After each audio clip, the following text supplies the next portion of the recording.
My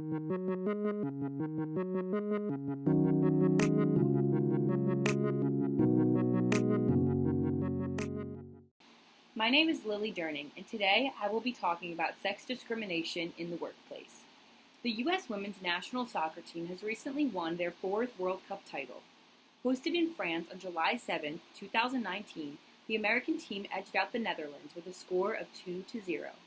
On the final whistle, fans erupted in an aggressive chant, shouting, "Equal pay."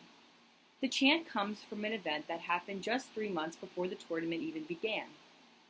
The women's team sued their employer, the U.S. Soccer Federation, under the basis of sex discrimination.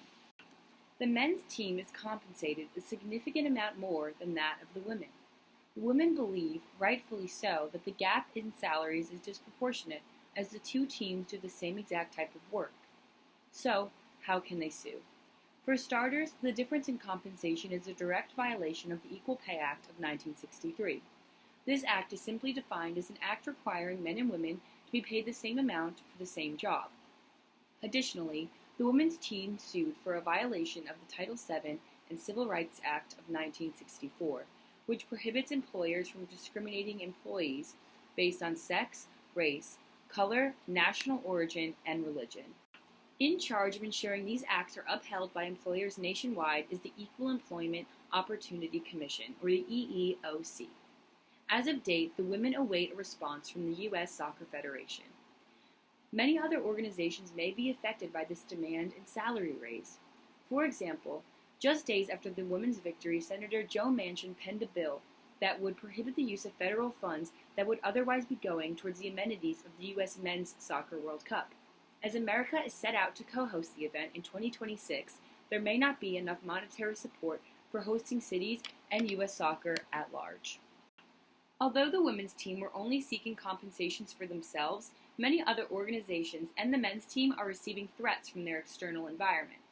To recap, the U.S. women's soccer team believe they have grounds to sue their manager on the basis of sex discrimination for a violation of Title VII and the Equal Pay Act of 1963, which is likely to affect more than just their internal environment and organization.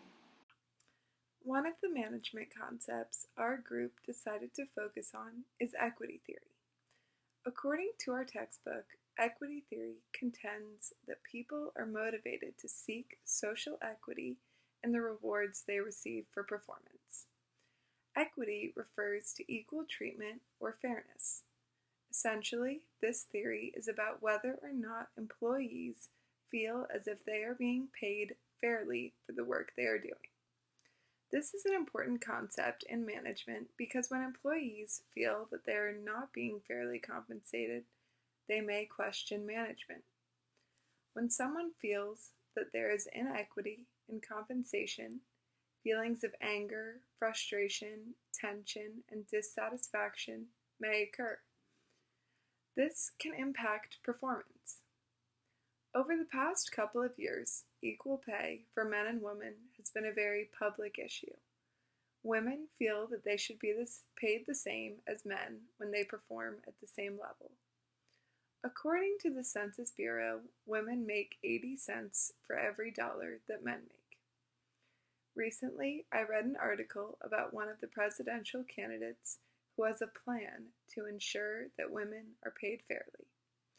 Kamala Harris, a California senator, intends to create consequences for corporations that are not providing equal pay for men and women.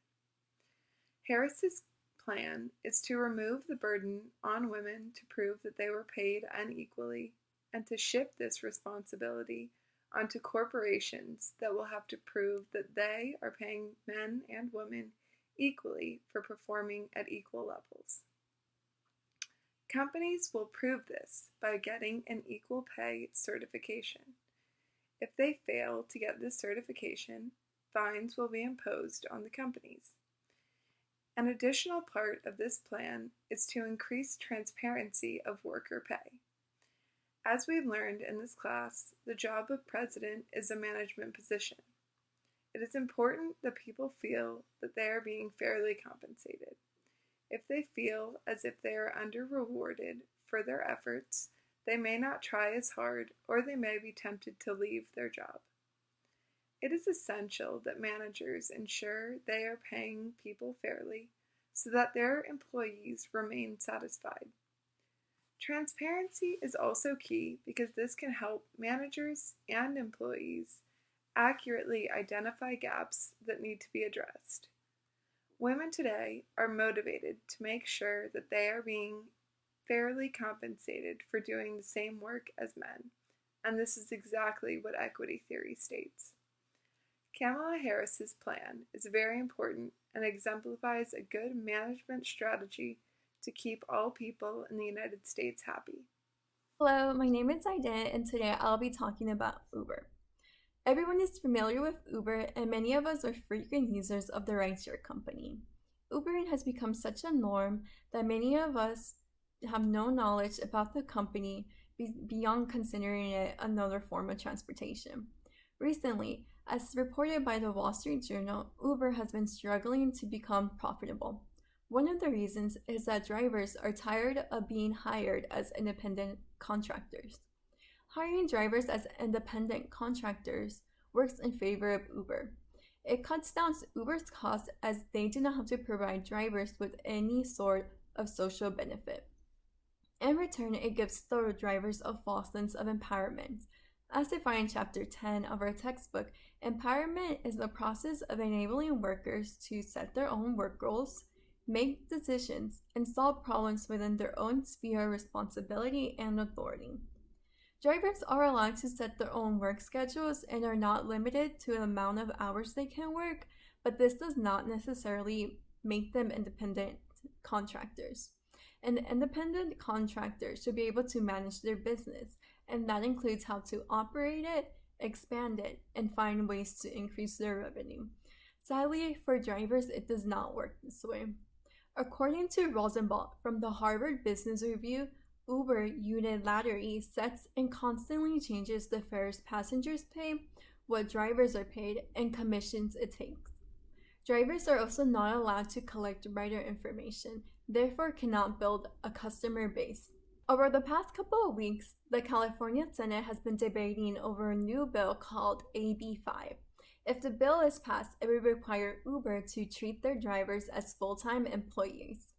If passed, drivers would get paid as employees, which will guarantee them a minimum wage and overtime protection.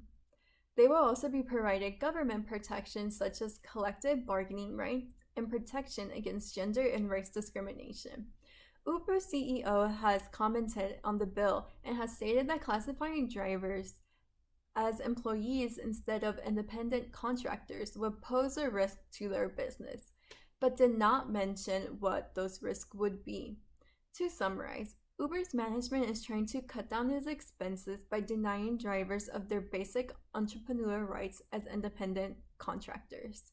Drivers feel as though they are not being treated properly and fairly and have decided to take a stance against it. While Uber continues to struggle with its profits, it should consider taking a look at its overall business model instead of continuing to ignore the voices of the drivers that help to run the organization. Hey, my name is Knox Watson, and I'm going to talk about the term empowerment.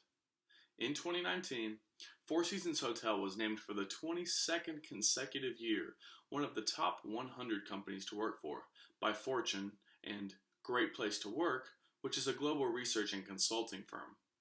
Additionally, in 2017, it was named Great Place to Work Legend. So why is Four Seasons so successful in being ranked so highly year after year, being one of only 8 companies to remain on the list every single year since the list has been created? One of the keys to their success is employee empowerment, according to Ed Evans, who's the Four Seasons Executive Vice President and Chief Human Resources Officer. So, empowerment, according to Chapter 10 of our Fundamentals of Management textbook, is defined as the process of enabling workers to set their own work goals, make decisions, and solve problems within their sphere of responsibility and authority. This is tied in with the idea of participation, which is giving employees a voice in making decisions about their work. Empowerment as a means to participate at work is a very powerful thing. An analysis by the Harvard Business Review in 2018 found that empowering leaders are more effective at influencing employee creativity than routine task performance. So how can a leader empower employees? Well, employees need to be aligned with their individual and organizational goals. That is, the goals of the employee have to be lined up with the goals of the business. Also, employees need the autonomy to make decisions and the accountability for their choices. That is, facing the repercussions of the decisions that they make. Like Ed Evans says in his interview, the same level of care that we extend to our guests applies to our people. By empowering our employees and giving them the tools and trust needed to succeed, they, in turn, carry our values forward, connecting deeply with our guests and creating the memorable experiences that we're known for. So, to summarize, empowerment is the process of enabling workers to set their own work goals, make decisions, and solve problems within their sphere of responsibility. And employee empowerment is a great means to enhance the creativity and effectivity of your business.